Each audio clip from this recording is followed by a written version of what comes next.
El ple de l'Ajuntament de Figueres ha aprovat inicialment el pressupost general del 2017. Els 5 regidors de l'equip de govern han comptat amb el vot afirmatiu dels 3 d'Esquerra Republicana i les abstencions de la CUP, el PP, Ciutadans i els 2 regidors no adscrits. L'alcaldessa ha destacat les aportacions que han fet els diferents grups.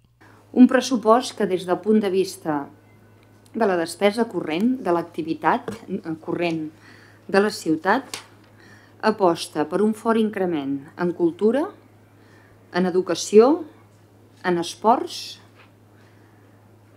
i en serveis urbans, en renovació de tot l'espai públic de la ciutat que entenem necessària i urgent per anys d'endarreriment que porta la ciutat en aquest aspecte. Però m'agradaria destacar que el més important que hem pogut aconseguir amb aquest pressupost és que s'ha fet entre una majoria de grups que conformen aquest plenari municipal i que ha volgut recollir peticions i aportacions de grups ideològicament tan diversos com el Partit Popular, Ciutadans, però també Esquerra Republicana de Catalunya i la CUP.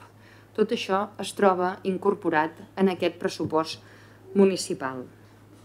Un pressupost de consens que és el que demanen els ciutadans de Figueres. No volíem que la ciutat restés bloquejada, que la ciutat no es pogués permetre fer inversions que són totalment necessàries i vam creure molt important deixar els partidismes a banda i fer bandera del que aquest grup municipal ha anat dient dia rere dia en aquest plenari, que un govern fort és aquell que és capaç de dialogar, que és capaç de consensuar.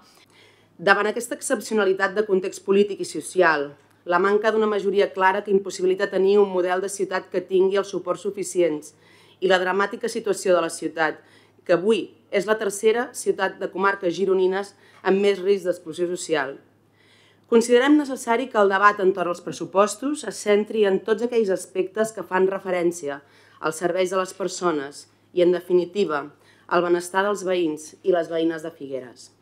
Evidentment, no repetiré que no és el nostre pressupost, perquè està clar que no és el nostre pressupost i no sé si el 19 ho serà o no, però evidentment aquest any no ho és. No ens acaba d'agradar 100%, però bueno, llavors nosaltres hem fet el mateix, hem presentat unes esmenes, hem estat parlant molts dies i al final doncs, totes les esmenes han estat acceptades i per això nosaltres farem una abstenció.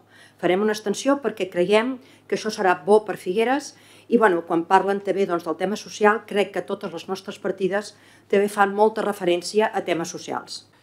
Miren, yo creo que algunos creen que los gobiernos en minoría son malos o son débiles.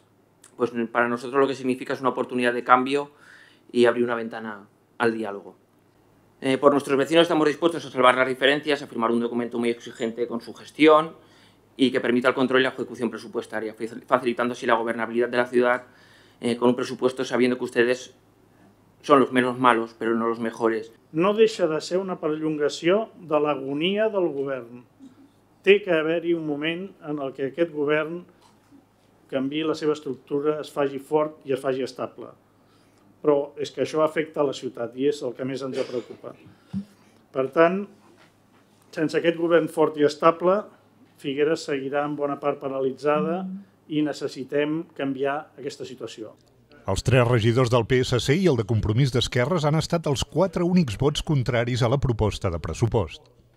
Ara avui estem a punt de votar la crònica d'una perpetuació, la seva, sense gaire res més al darrere.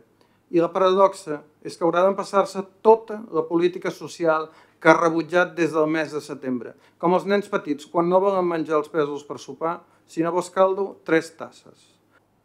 Creiem que tot plegat, el pressupost, no durà a gaire enlloc. I no per l'excusa que ens donen que aquestes alçades ja no es podrà executar part del pressupost, sinó, com ja he dit, per la falta de convicció, per la falta de credibilitat i, com he dubtat en altres ocasions, per falta de capacitat o de voluntat per fer-ho. La maledicció d'aquest pacte per aprovar el pressupost no és que neixi coix, és que neix viciat per la mala fe de qui l'ha d'executar. I ho dic per experiència, no per coneixement. El pressupost aprovat inicialment és de quasi 60 milions d'euros, el més alt des de l'any 2012. Preveu 7,5 milions d'inversions. Una tercera part es destinarà a la millora de l'espai públic. El projecte del Museu del Circ se sotmetrà a una consulta popular que es farà l'any 2018. Però davant d'aquesta falta majoritària de suport polític al projecte, el que se'ns demana per part d'Esquerra Republicana és un sotmetiment a consulta que nosaltres acceptem després d'una fase d'elaboració d'estudis tècnics i de treball i s'incorpora en el plenari la petició de la CUP d'aturar l'impuls d'aquest equipament en tant no s'hagi fet un debat en profunditat a la ciutat sobre equipaments culturals, en tant no hi hagi un suport polític majoritari al projecte.